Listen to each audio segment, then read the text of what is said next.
O vídeo de hoje fala sobre um caso um tanto quanto estranho sobre uma senhora que teve uma vida inteira desconhecida e que o mistério sobre ela começou assim que ela foi encontrada 50 anos antes de todo o caso ser revelado. Esse roteiro é baseado em artigos sobre o mesmo tema. Desde já pedimos que compartilhe o nosso conteúdo com quem você acha que vai se interessar em conhecer as histórias estranhas que postamos por aqui. Verifique também a possibilidade de se tornar membro do canal. Hoje vamos falar da estranha, impactante e curiosa história de Mary Dulfore, a mulher que ninguém conhecia.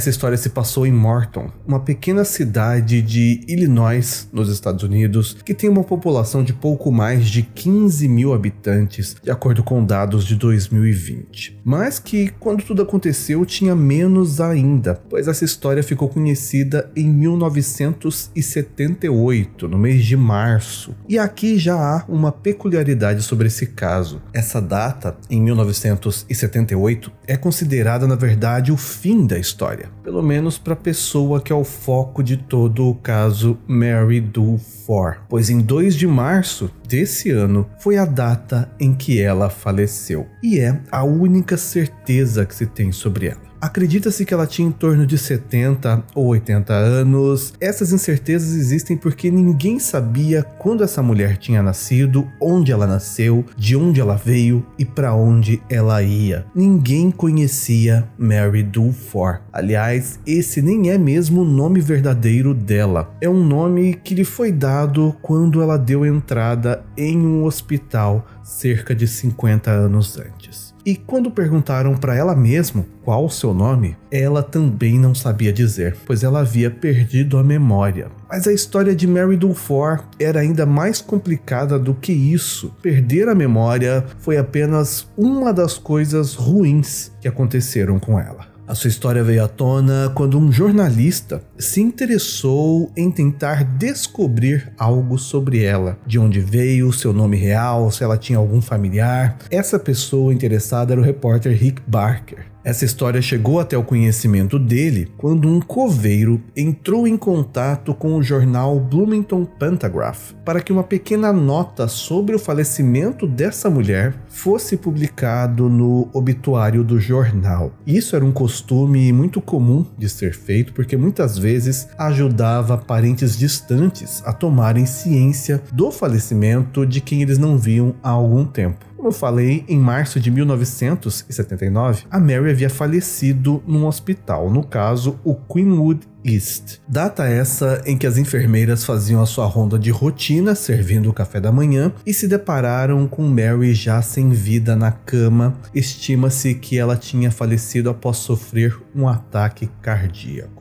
Como ela não tinha parentes conhecidos, os seus restos mortais foram enviados para uma funerária depois de um curto período de tempo no necrotério do asilo. O corpo dela foi cremado e o coveiro guardou as cinzas em uma urna simples, semelhante a uma lata de café, que foi guardada em uma sala específica para isso, e em seguida esse homem entrou em contato com o jornal local para ter o obituário publicado, como era a rotina dele. E foi aí que o repórter ficou sabendo da história e pediu mais informações sobre a pessoa falecida. Mas ninguém tinha nada para informar, a não ser o nome Mary Dulfore. Isso acabou chamando a atenção dele, que achou um tanto quanto estranho, durante pelo menos 50 anos, ninguém ter descoberto nada sobre essa mulher. Então ele decidiu ir até o hospital, onde ela passou a maior parte da sua vida, checar essa história. Chegando lá, o pessoal do hospital confirmou que ninguém sabia nada sobre ela ou não sabia muito. Pelo menos eles contaram onde a história de Mary tinha começado, na década de 1920. Essa mulher com olhos azuis brilhantes, cabelos castanhos claros, naturalmente encaracolados, maçãs do rosto altas e um rosto redondo, como é muitas vezes descrita, tinha sido encontrada em um estado catatônico no norte de Illinois enquanto ela andava por uma estrada rural. Logo que ela foi encontrada, ela não conseguia lembrar do seu nome e nem de onde veio. Para piorar a sua situação, como ela estava um pouco machucada, exames médicos foram feitos para saber o seu estado de saúde e esses exames mostraram que ela tinha sido espancada e estuprada. Mas ela não sabia dizer aos funcionários do hospital exatamente como ou quando isso aconteceu.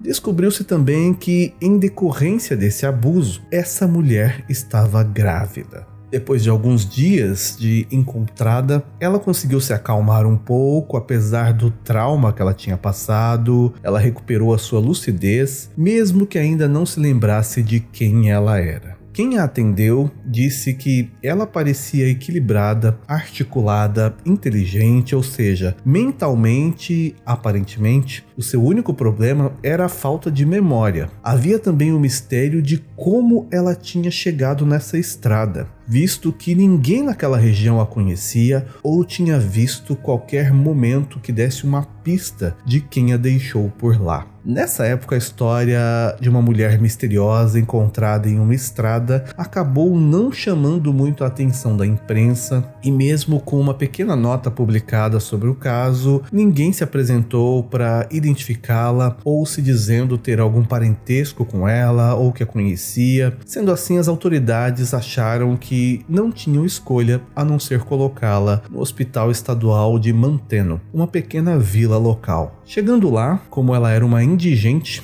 ela recebeu o nome de Mary Doe. Esse nome seria algo que aqui no Brasil poderíamos traduzir para Maria Fulana, porque era uma nomenclatura dada a mulheres não identificadas encontradas vivas ou mortas. E adicionado a esse nome era colocado um número equivalente à ordem de chegada no local, e essa Mary Doe era a quarta mulher que aquele local havia recebido sem identificação, e assim o seu nome se tornou Mary Doe IV, ou grosseiramente traduzindo, o nome seria algo como Maria Fulana IV, Mary Doe IV. E esse foi o início de muitas idas e vindas da mulher por várias instituições do estado. O tempo passou e, como resultado do estupro, ela deu à luz a uma criança que, apesar de ser o único parente dela, foi imediatamente colocada em um orfanato, já que essa criança nasceu em decorrência de um crime. É dito que ela mesma não chegou a ter nenhum contato com essa criança e nem mesmo soube se era menino ou menina, e não se tem registro disso também.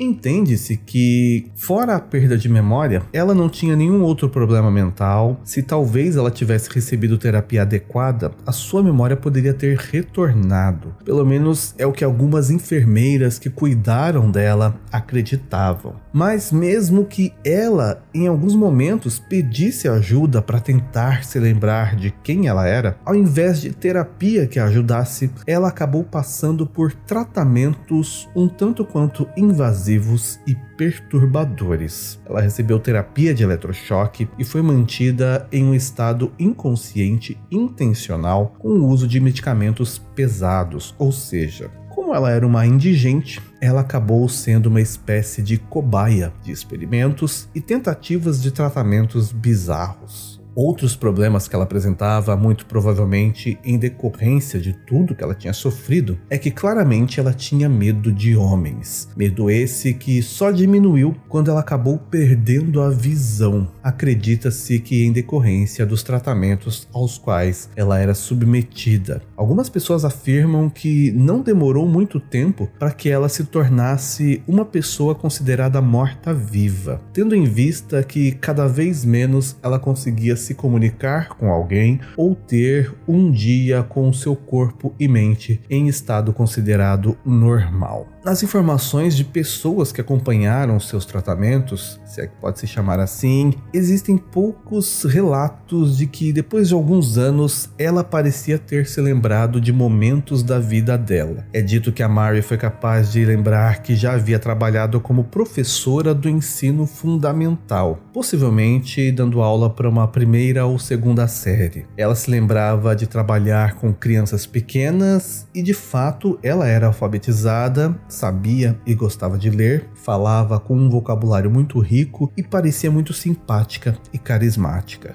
Apesar disso, ninguém se preocupou ou aparentemente se interessou em investigar mais sobre o passado da Mary. No início da década de 1930, assim como já aconteceu no Brasil, muitas pessoas, mesmo sãs, eram consideradas loucas, doentes mentais, por qualquer motivo que fosse, e eram internadas em sanatórios. Muitas dessas pessoas eram mulheres que alguém queria, digamos que, se desfazer dessa pessoa, como no caso de amantes, filhas bastardas ou consideradas ameaças para quem quer que seja. Isso fez aumentar muito o número de Mary Douls, mulheres indigentes, e sendo assim o protocolo comum nesses casos era trancá-las e mantê-las longe dos olhos do público, porque elas eram consideradas um incômodo. E a Mary Dulford estava em meio a essas mulheres. Como eu falei antes, ela era enviada de um local para outro ou de um sanatório para outro, onde ela era submetida aos tratamentos considerados inovadores da época. Em alguns, ela ficou até que eles fossem fechados. Com o tempo, ela entrou em letargia e era apenas um corpo vivo, mas com a mente vazia. Sabendo então de toda essa história da Mary Dulford, a mulher que ninguém conhecia, o repórter Rick Barker montou um relato de 14 páginas com a história dela e publicou em 12 de março, 10 dias depois da morte dela, na esperança de que, com mais detalhes, alguém se pronunciasse como parente ou pelo menos conhecido dela. O Rick verificava a caixa de correio do jornal todas as manhãs quando ele chegava no trabalho, mas nunca nenhuma carta chegou, e o telefone do jornal nunca tocou com alguém dizendo alguma pista sobre quem era essa mulher. Depois de um tempo, esse repórter acabou indo trabalhar em um jornal ainda maior, com um alcance maior, e republicou essa história achando que, com um novo público, alguém apareceria, e ele também estava pressionado pelo fato de que, se ninguém requisitasse as cinzas da Mary, depois de um certo tempo elas seriam definitivamente descartadas, já que havia se passado mais de um ano do falecimento e nada novo tinha surgido.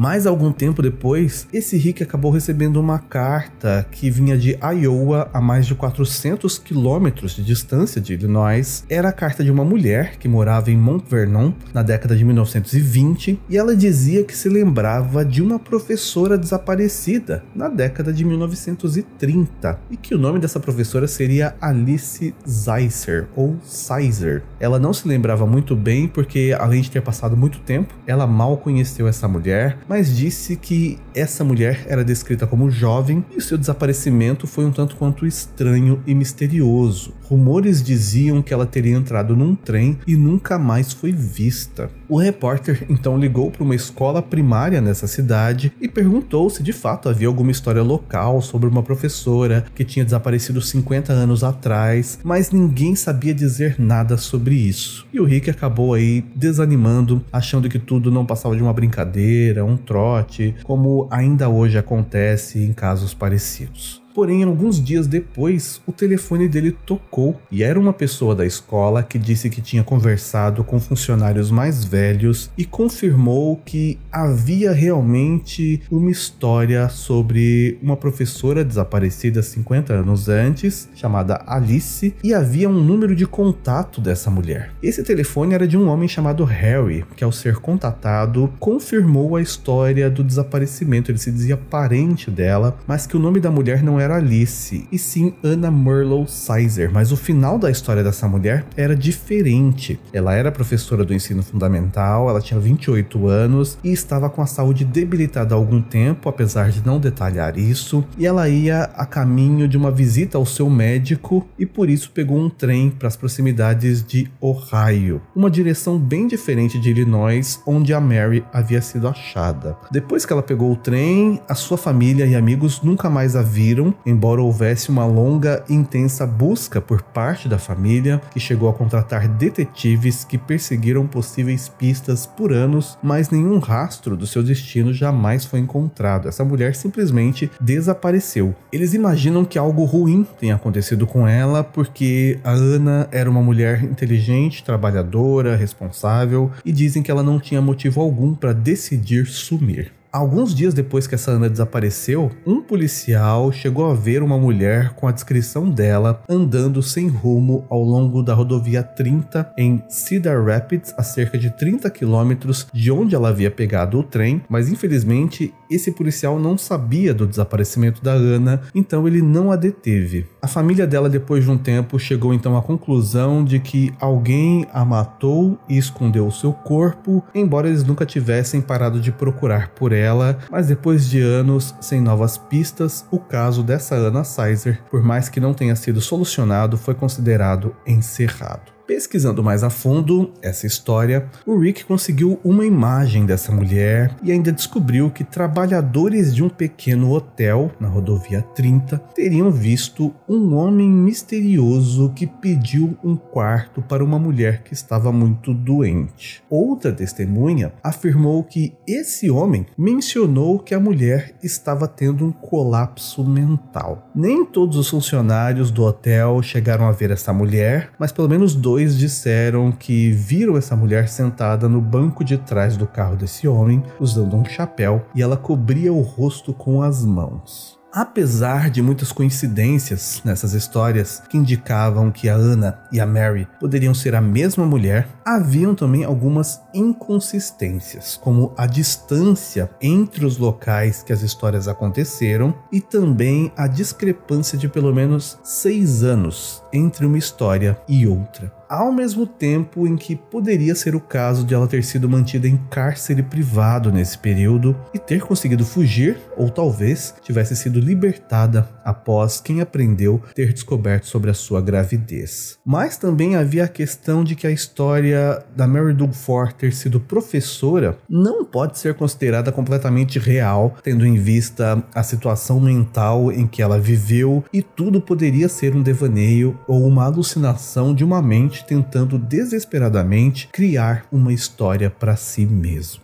Como ela havia sido cremada, não existe material genético para comparar entre a Mary e familiares da Ana, e a situação que mais pesa nessa dúvida se elas eram ou não a mesma mulher é que parentes da Ana, ao compararem o rosto das duas, alegam que a Mary não é a professora por quem eles procuraram a vida toda. De qualquer modo, os únicos registros restantes sobre a Mary Dulford eram seus relatórios médicos que foram lacrados após a sua morte e só poderiam ser revistos com a requisição de um parente perante um juiz. E até onde se sabe, Mary Dulford é a mulher que ninguém conhecia. A história termina com esse desfecho de que tudo não passa de um quebra-cabeças com peças faltando e algumas que não se encaixam, formando essa curiosa, estranha e impactante história. Comente se você já conhecia esse caso, se sabe mais detalhes que eu acabei não falando por aqui. Pode sugerir também outros temas para trazermos ao canal. Agora no final veremos os nomes dos apoiadores nível perito. Obrigado por assistir até aqui, por enquanto é só e até mais.